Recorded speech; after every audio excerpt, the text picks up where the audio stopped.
Welcome to eDiscovery Leaders Live, where I get a chance to chat with luminaries in eDiscovery and related areas. This broadcast is sponsored by Reveal Brainspace, the industry's leading AI eDiscovery platform. Don't forget to subscribe to watch me, George Socha, weekly with leaders in eDiscovery. Thank you for tuning in.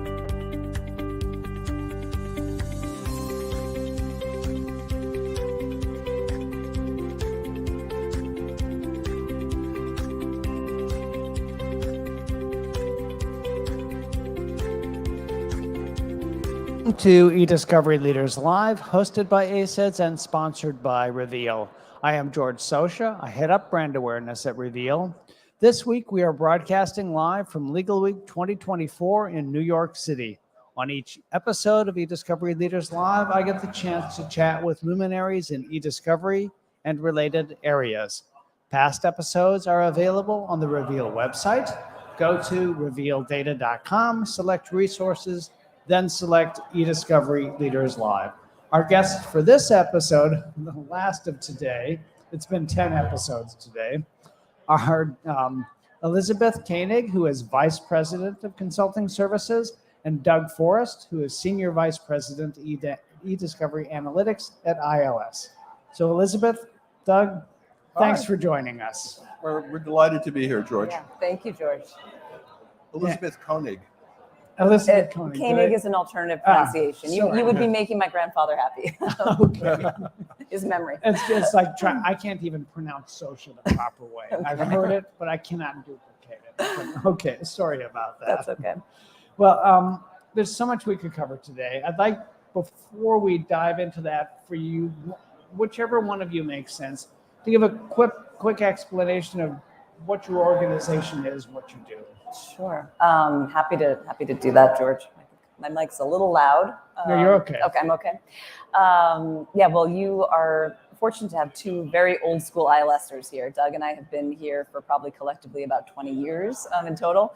And we are basically the only full service eDiscovery vendor for the plaintiff's bar only. So we will only take plaintiff's work. We don't take any corporate defense work at all. And we have exclusive workflows that we use for the plaintiff's bar. We do a lot of work in the mass tort space and the class action area. There we go. We've got several topics to cover. I'd like to start with this one. What some people call, although I was roundly criticized for using this term yesterday, modern attachments. They suggested we call them hyperlinks. I'm sure there are other names being used, but you know what I mean. Oh, yes. So talk. Yeah, I mean, this is an issue in virtually every case that I work in. I do a lot of work assisting in the drafting of ESI protocols and motion to compels. I'm on the Sedona Working Group 1 drafting team for a commentary on modern communication collaboration platforms. And essentially, as the world has moved to the cloud, we generally, a lot of producing parties, they're either in the Google ecosystem, where they're using Google Mail and Google Suite and the native Google document types, Google Docs, Google Sheets, Google Slides, or in the Microsoft space, which used to be much more oriented, I think, to traditional attachments. That's what the analog of modern attachments is. And with SharePoint and OneDrive and Teams. And then we're seeing a lot of use of collaborative platforms. In the Google space, it tends to be Slack, which is a third-party product with which everyone is familiar. In the Microsoft area, it's Teams. And the argument basically boils down to form versus function. And those people who don't want to have to collect hyperlink documents basically say, well, attachment, it's physically there and all the tools work on it. But in fact, those are pointers as well. Unless you actually have a standalone email, basically your email container is a database and the attachments are being pointed to. So with hyperlinks, it's just being pointed to in another system, but in the same area. But they you do not then fall into the camp that production of traditional attachments, yes. Modern attachments, no. I believe in everything to the extent that the technology supports it, because people use them in the same way that they had used traditional attachments. Hyperlinks can cover a broader area. You point to web pages and things like that. But in terms of specifically hyperlinked documents, the usage from the user side and within the corporation or whatever is pretty much exactly the same as it would be with traditional attachments. And George, we're really seeing this on a daily basis on the cases that we work on. And we certainly are hearing arguments that try to minimize the usage of them. They're not that important. We produce them as standalone documents. You can kind of find them, figure it out. We're hearing this kind of thing from corporate defendants. And what really our job is to stress the importance of them, stress that there are tools out there that can collect them and produce them, and especially negotiate that at the beginning of a case. Because we have several cases where the defendant is pretty much using the modern attachments, hyperlinked attachments, for all of their attachments. So imagine you're a plaintiff receiving a production and you almost have no traditional attachments. You've got a whole set of documents, and that is not an exaggeration. That's happening, and it's a big fight for us right now. So you've got a whole slew of email messages which are essentially see attached. Yes. But you never have the attached. Exactly. How are the arguments, the fights, the discussions, however you want to characterize them, about this issue playing out? Well, a lot depends on if you have an ESI protocol and what it says.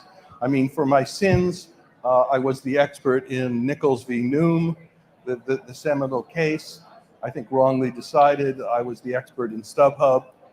I had a more limited role in Metapixel. And I think, there are a lot of burden arguments, in the state of the technology and things like that. In the Google universe, for example, Google's own tool, free included in the system, Google Vault, did not collect hyperlinks when you did your email. As of December 8th, they can collect hyperlinks. Of course, they'll collect the most recent one and not necessarily the one that existed at the time that the email was sent. And I think this is one of the really important reasons why you need an ASI protocol. So you can, when you have the fight, you have it as early as possible. So you're not faced with a situation where somebody has already done a major production and said, well, we didn't discuss this beforehand, and that's what we did, so take it up with the court.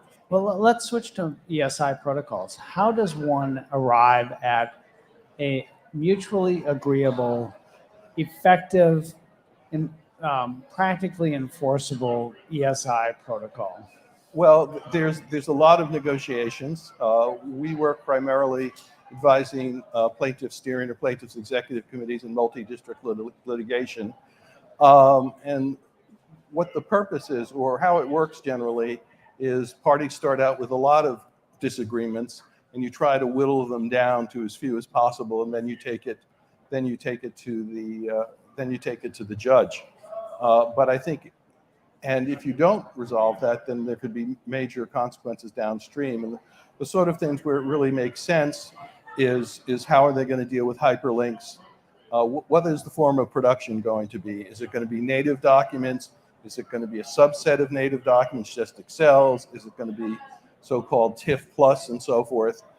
And again, if you don't define that up front, same thing with the use of email threading, the use of deduplication, before you even get into things like how transparent are the parties going to be in terms of what their methodologies for identifying and classifying ESI are going to be. So it's a negotiation process. How effective is that process?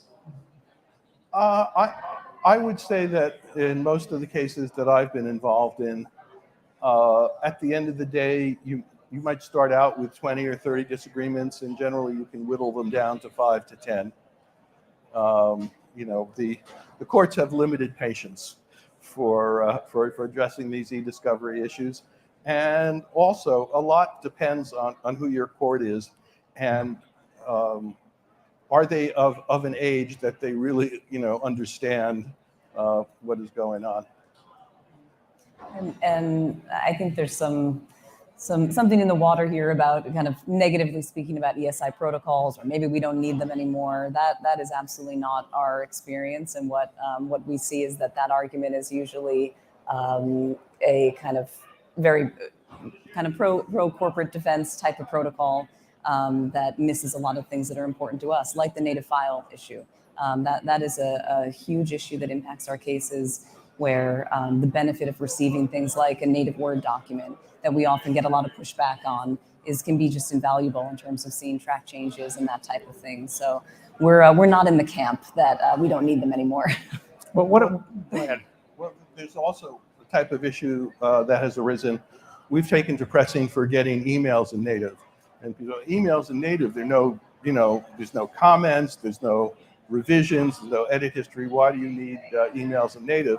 And the reason is some very popular processing programs. If you have an email or another document and there's a link in it, and the display text of the link is not the underlying URL, the underlying URL is not going to be included in the extracted full text.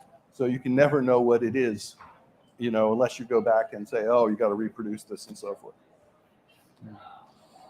Let's switch gears once more to the topic du jour, the thing that the entire conference seems to be about, AI and mostly Gen AI, but take whichever flavor you care.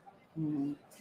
Well, we're seeing some really exciting tools this year, certainly much more than last year. Last year was kind of the teaser, and this year we're seeing products that are really seeming very close. We're starting to use some of them with our clients. We've been vetting some of them ourselves internally, and I think from our perspective, we're really excited about the way that this can ease workflows for our clients, help our clients who are often really outnumbered compared to their opposing side, do things faster, get to better documents. We're also, though, simultaneously concerned about the use of them in the production of documents and making sure that both sides understand what is occurring when documents are being produced, so that our clients are getting the data that they need and that they can then use the Gen AI on to analyze. So it's both for us, but lots of exciting stuff out there. A lot of the arguments in terms of validation of TAR processes and so forth, and transparency in that, the same arguments are now going to come up in the context of generative AI. So. What in particular are you looking for or hoping for out of Gen AI tools?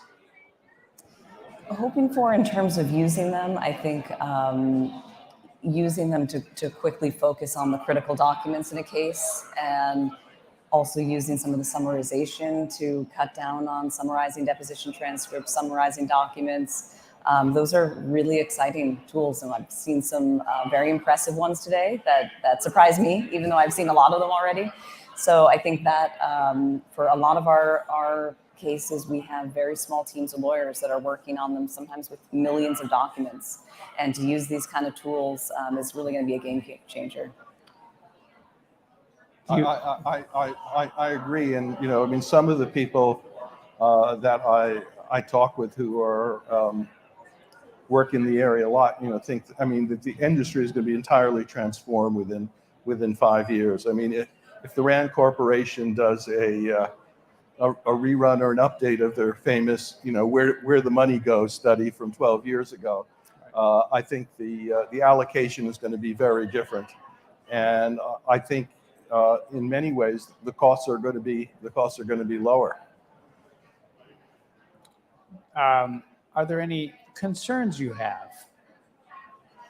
I think, any of these tools need to be vetted. I was just with a client today checking one out, and it was her first time really seeing this type of tool in action. And she had the reaction that I think a lot of lawyers do of, wow, this is going to put us out of business. Oh my gosh. And then she kind of took a step back and said, but ultimately it's really for our clients and being able to, for the end clients, bring our cases more effectively. And also what I tried to ease her fears about is I think it's going to change the industry, but there is a huge need for human input.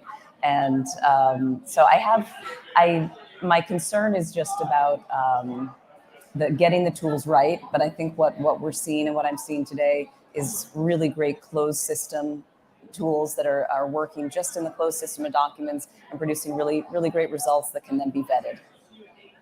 I mean, in terms of things of like summarization and being able to really interrogate your database and say, look at this part of the collection and tell me what they were saying and who was most concerned about topic X or things like that. I think the concern from a plaintiff's perspective is to the extent that it replaces TAR as actually being used to make responsive, non-responsive decisions, and how that is going to be validated and how transparent that validation is going to be. Sounds like another set of issues for ESI protocols. Oh yeah. Yes. Well, I actually include them. Okay, So already. We have a model protocol, and it's already been updated to include generative AI and LLMs. Although at this point we are not seeing it being proposed as but Not I yet. don't think we're far from that. And I think it's just going to be figuring out the validation, which, as Doug said, it's not I don't think it's going to be too far afield from the kind of validation we can do right now on search terms and traditional TAR. Yep. Great. Well, Elizabeth, Doug, thank you so much for joining us today. Elizabeth Koenig. Thank you, George. Socha Is or vice- Socha. Socha, if I could pronounce, I can't even get the pronunciation right. Thank you so much for having us. As Vice President of Consulting Services, Doug Forrest, Senior Vice President of eDiscovery Analytics at ILS. I am George Socha. This has been eDiscovery Leaders Live, hosted by ACEDS and sponsored by Reveal. Elizabeth, Doug, thank you so much. Thank you, you. George.